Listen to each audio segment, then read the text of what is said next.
tsy misy fiarahamonina mirindra eto Madagasikara raha tsy misy ny firaisan-kina amin'ny samy malagasy. Ny firaisan-kina no hery, ny tao-trano tsy vita raha tsy fanankonana. Samy Gasy, fandaharana vokariny CFG Madagascar toana maso amerikanina.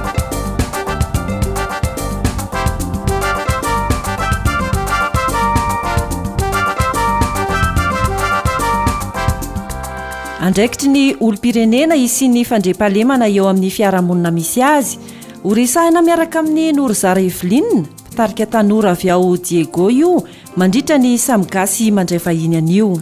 Bisbilder misa enina indray no ampahafantarina anao mpiaino amin'ity anio ity avy ao Antsirabe, Fianarantsoa, Antananarivo, Sambava, Ambakireny ary Iosy. Ny larana 032 32 032 30 hatrany no ifandraisanao amin'ny fandarana Samy Gasy ary amalinao ny fanontaniana izay apetraka mialohan'ny isarahantsika anio.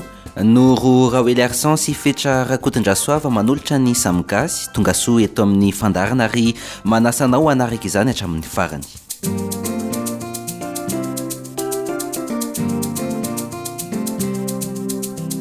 Samy Gasy, ny vaovao.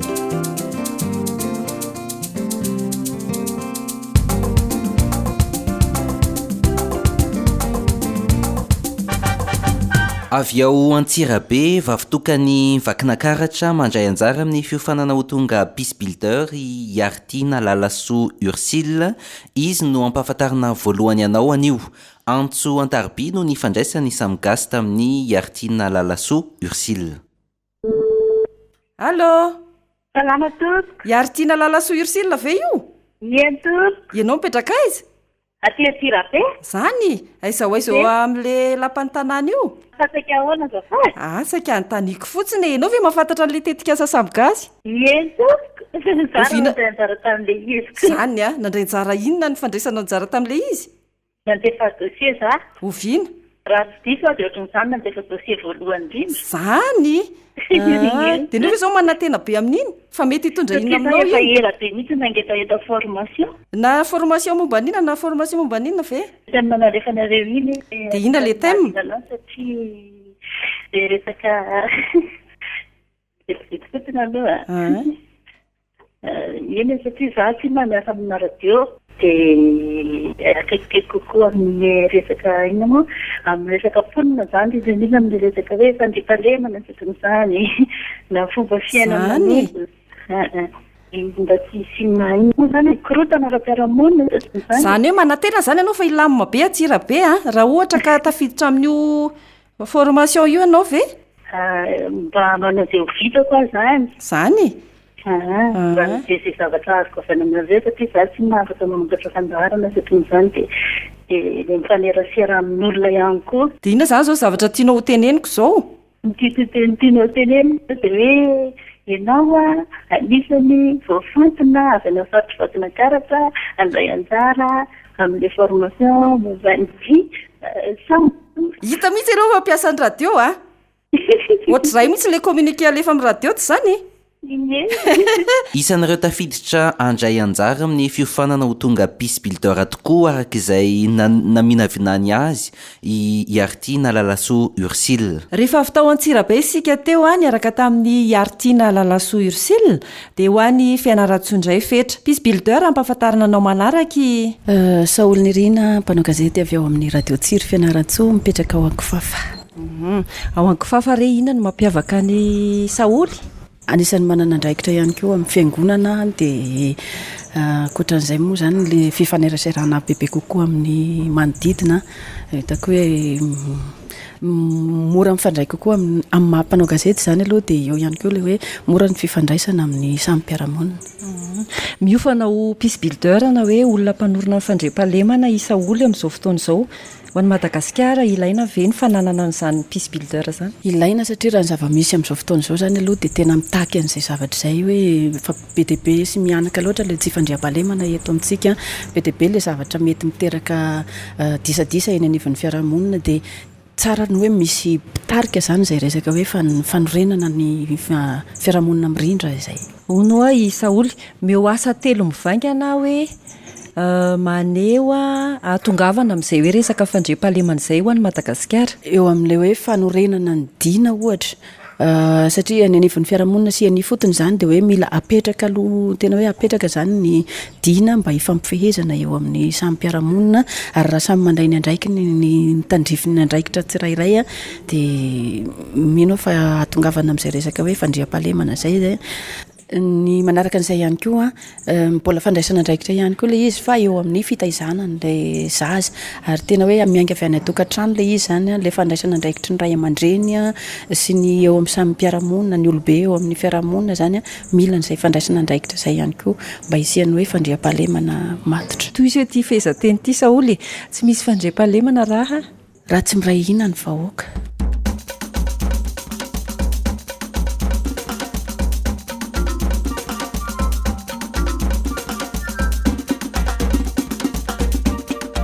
raha tsy mirahina ny vahoaka hoy Saoly Nirina Yolande mpanao gazety avy ao amin'ny radio Tsiry Fianaratsoa teo dia tsy isy izany fandriam-pahalemana izany. Maka Alphonse kosa indray no pisbuilder ampahafantarina anao manaraka.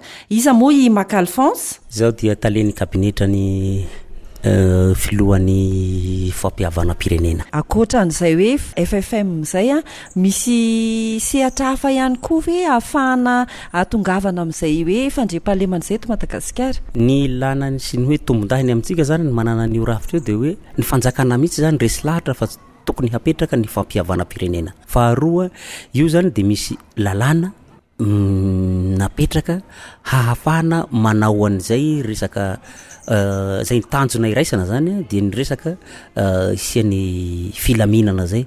Zavatra zay nefa tsy vita ny lalàna daholo fa misy zavatra hafa ohatra hoe na eo amin'ny resaka fombandrazana.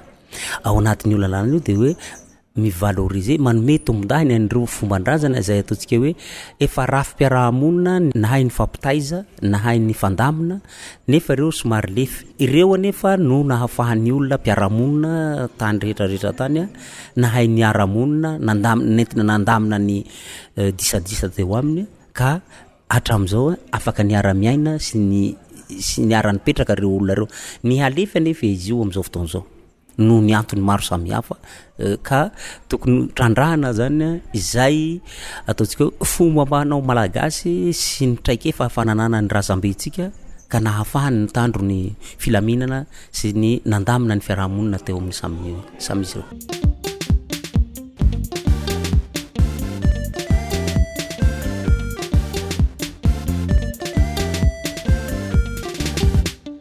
Ampahafantarina anao manaraka i rambirana mahafakonja Charmanne. Avy ao Sambavy Charmanne, ny fifamenona amin'ny fampiarana ny lalàna sy ny fotom-pisainana malagasy no asongadiny ity pisbuilder iray ity. Tokony hitadiavana moyen ifandraisany le fomba fotom-pisainana malagasy le lalàna mipetraka.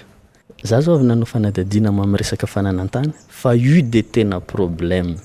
Ny lalàna fotom-pisainana malagasy zay namainty molaliny tany ihany tompony tany amin'ny lalàna zay manana taratasy ihany moa fa nisy le politique amin'le plan national foncier vaovao io miezaka miintégrer an'le anina le any amin'ny fotom-pisainana malagasy zay hoe io zany satria le sojabe par rapport amin'izay ny andaminana n'le raharaha nefa le raharaha rehefa tsy ahitana solution miakatra any ambony afa le fijery an'le izy ka io zany mila tsy ahilika fa atao zany mba hisiny le famenona entre ny le lalàna fotom-pisainana malagasy sy le lalàna mifeny firenena.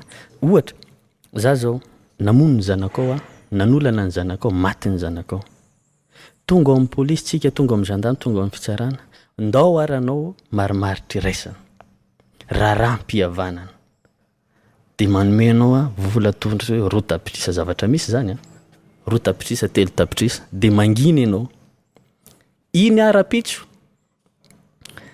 anao indray sy ny asa ratsy satria samy malagasy tsika raharam-pihavanana ihany dia milamina eo tsisy impunité zany tsisy satria le fotom-pisainantsika malagasy ihany mifavorize zay nefa le lalànantsika afa indray le zavatra tenenina ka io zany tsy miteny hoe fanana ny ray natao hoana ny ray fa ampifandraisina ireo zavatra ireo.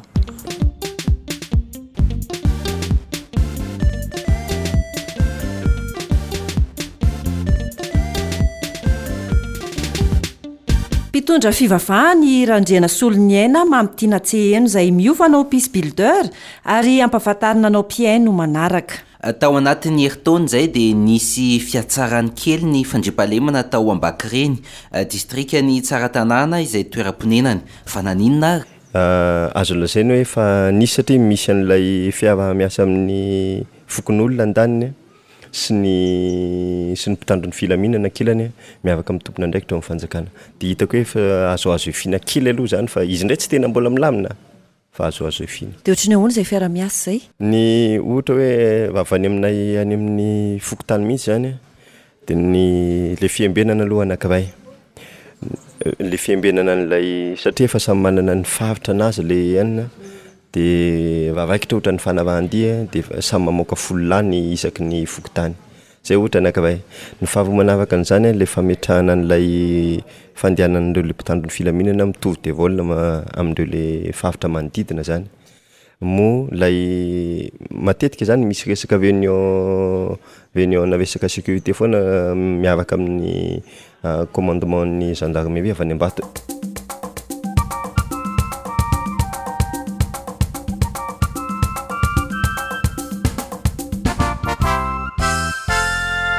Ny olombelona ihany no manao ny fandriampahalemana ary ny olombelona ihany koa no fanafodiny.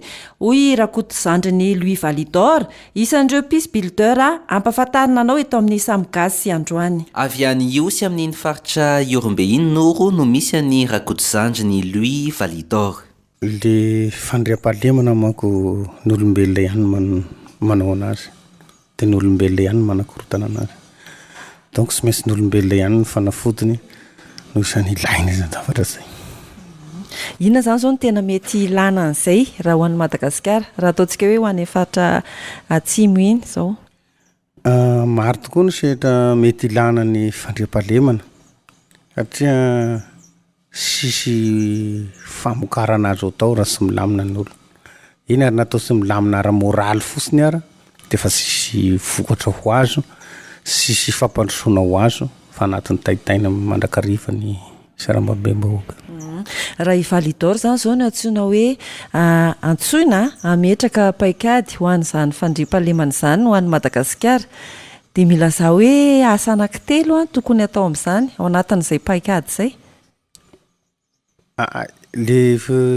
Izay misy moako zany efa mpandrindra fandriampahalemana dia mamerina ny esprit malagasy manko zany.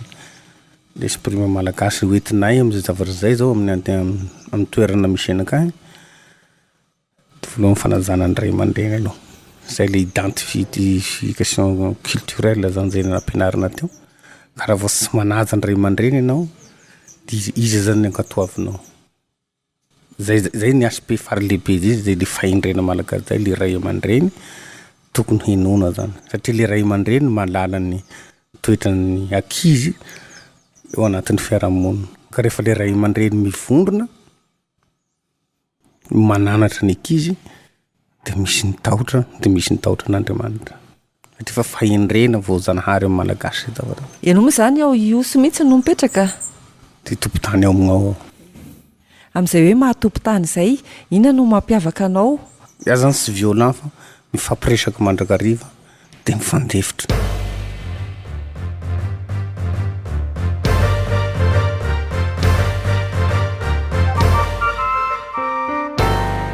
Lalany iray mitondra ny amin'ny fandriampahalemana ny fiara-miasa, ny fifampiresahana, ny fampifanarahana ny lalàna misy amin'izay fomba mpiara-monina efa niainan'ny malagasy.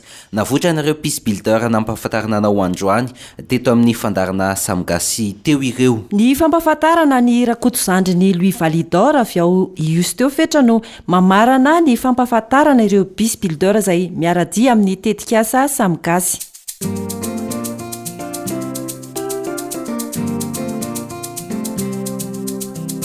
Samy Gasy ny vaovao.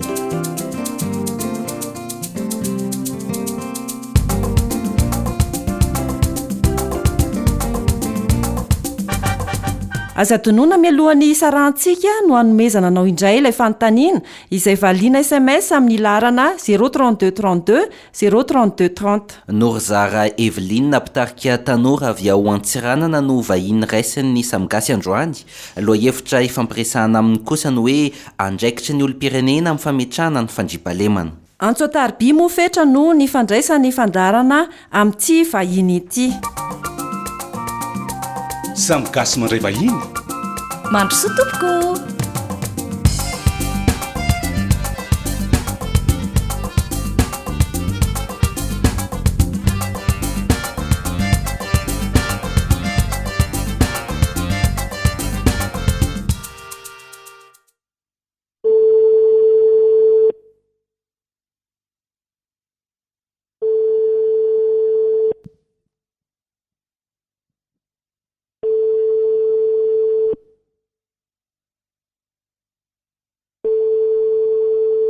Mbola tsara aloha Norzara Eveline. Mbola tsara. Vahiny Samy Gasy Eveline Norzara izay nifampiaraba tamintsika teo. Mpitarika tanora ao Antsirana ny Norzara Eveline. Raha ny hevitry Norzara Eveline, maheno tsara?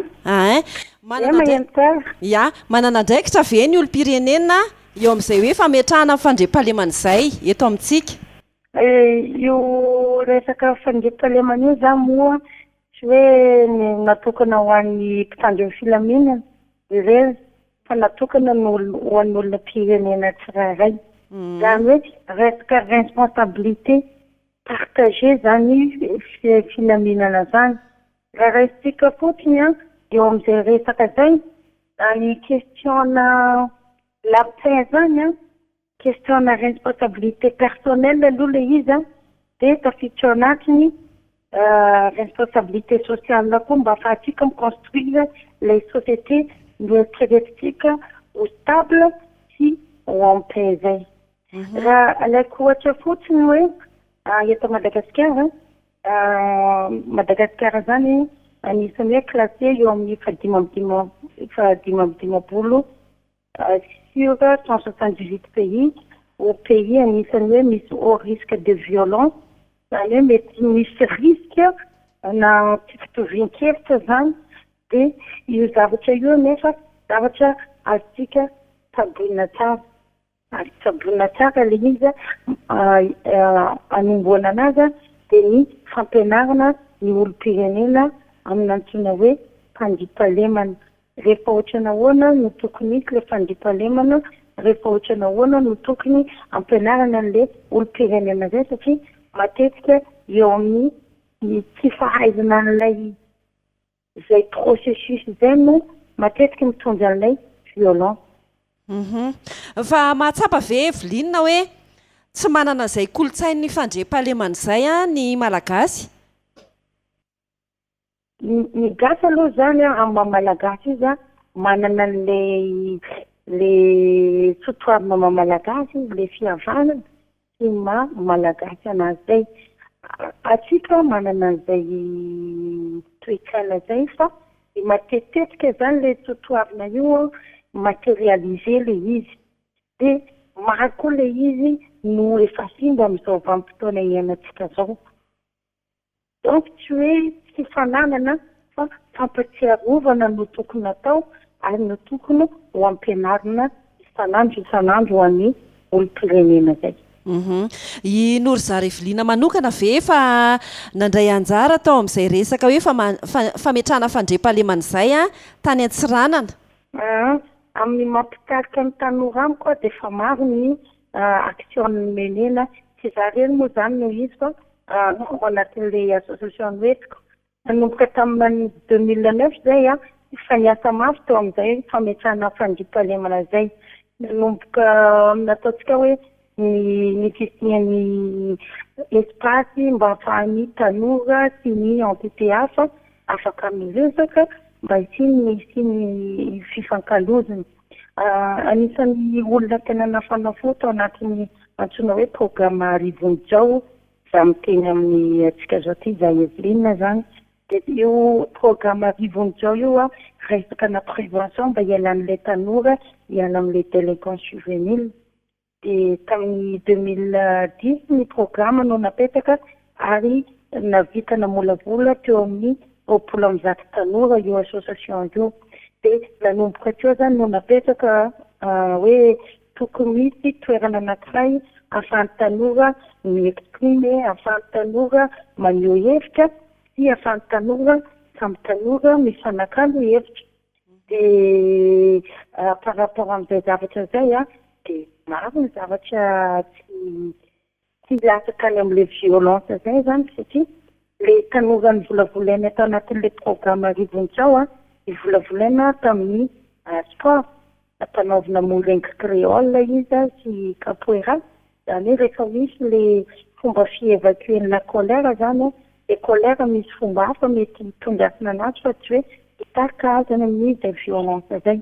Dia zay zay nanankiray le programme arivontsao dia le anankiray ny fametrahanay le espace ao anatin'ny alliance française dia isaka sabody zay mifanakalo hevitra, misy débat dia misy ina moa open space zay nataonay dia misy rencontre koa. Dia zany action rehetrarehetra zany noentinay miapaiser dans quelques quartiers ny culture de la paix. Ataontsika hoe fa taona maromaro ihany no nisehatra tao anatin'izay resaka fandriam-pahaleman'izay Norizary Eveline. Inona ny sehatra tsy maintsy nandalovana dia ahoana ny niainana an'izay, ahoana ny namana ny olana rehetrarehetra? Ny tena sehatra nandalovana aloha dia bebe eo fotsiny raha ohatra hiresaka hoe le fifanantonana teo amin'ilay acteur concerné zany efa sidy anankiray ngeza be tamin'ny association. Ny fanantonana an'ilay tanora izay efa miroso ao anatin'ilay violence dia izy anankiray zay fa izay zavatra zay tsy vitanay rery fa tsy maintsy mifanakalo koa zay tamin'ny mpitandro filaminana, mifanakalo zay tamin'ny autorité locale, mifanakalo koa zay tamin'ny association mitovy anay zay manana vision ohatranay. Dia somary sarotra ihany aloha ny fifanakalozana eo anivon'izay zavatra rehetra zay fa rehefa misy le volonté amin'izay hoe fitiavana changement mitondra any amin'ny fandriam-pahalemana zay dia vita ihany aloha le izy hatramin'izao. Hono Eveline, misy torohevitra ve afaka arosinao anampiana sady ny olom-pirenena izay te handray anjara amin'izay resaka hoe fametrahana fandriam-pahaleman'izay eny amin'ny fiarahamonina eny? Ny torohevitra teneniko dia ny hoe aza mijanona irery, aza miady tokana satria zany miady amin'izany fandriam-pahalemana zany adiny tsirairay le izy adiny olona-pirenena rehetra. Tokony tsy misy tsony zany ohatra hoe fialavinany eo amin'ny samy acteur eo amin'ny fiarahamonina satria ny fiaraha-miasan'ny olona rehetra, ny force vive rehetrarehetra no mitondra tsinkany ao anatin'izany fandriam-pahalemana zany. Fa tsy hoe asan'ny polisy na gendarme na asan'ny gouvernement na asan'ny olona vitsivitsy no mitondra an'izay fa ny participation rehefa misy ny association ohatra miheureux momba an'izay dia manampy ho anay manokana eto Antsiranana dia misokatra ho antsika rehetra zany ny varavaran'ny association AGIFAS dia hitantsika ao amin'ny maison des jeunes dia manantona fa misy zavatra be dia be hoentin'ny association ahafahantsika mahay mafantatra tsara natao hoe fandriam-pahalemana sy firosoana satria izay fandriam-pahalemana zay misy vecteur be dia be no mijoue rôle ao anatin'izay zavatra zay. Misaotra ny Norizary Eveline nandray anjara teto amin'ny fandarana Samy Gasy tamin'ity androany ity. Satabetsika anareo koa ny antitra. Velona.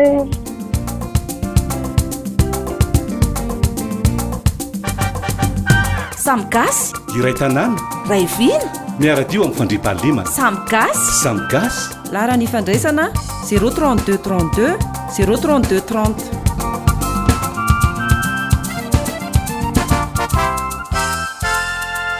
Natokana ho an'ny olom-pirenena ihany koa ny fandraisana ndraikitra amin'izay sy ny fandriam-pahaleman'izay arak'ilay fijoroana vavolombelona sy ohatra samihafa efa nozarain'ny Norizary Eveline sy ireo tanora namany ao Antsiranana ao nandritra ny Samy Gasy mandray vahiny teo fetra. Ny tetikasa Samgasy raha teo noro dia mampiofana peace builder anampy amin'izay fandraisana andraikitry ny olom-pirenena eo amin'izay fitarihana ho an'ny fiarahamonina milamima mandro fahaleman'izay. Fa mialohan'ny sarahana aminao mpiaino androany dia tia indray ary nyfanontaniana ho anao mpiaino milaza hoe teny iray na voambolana iray nanamarika anao nandritra izay fandaharana Samgasy efa norenesinao. Averiko ihany milaza teny na voambolana iray nanamarika anao nandritra ny fandaharana Samgasy izay efa norenesinao.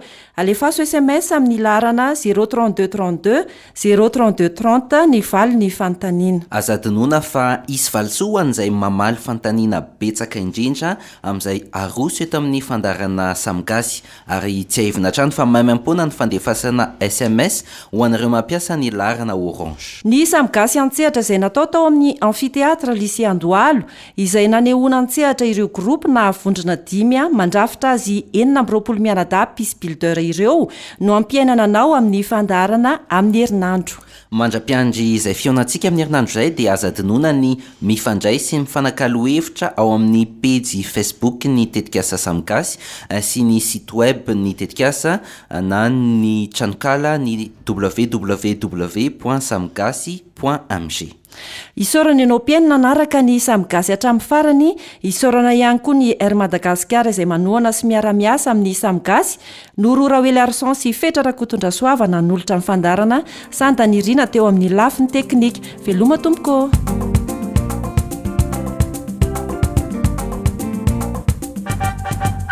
Samgasy fandarana vokariny Search for Common Ground Madagascar toana masoa amerikana.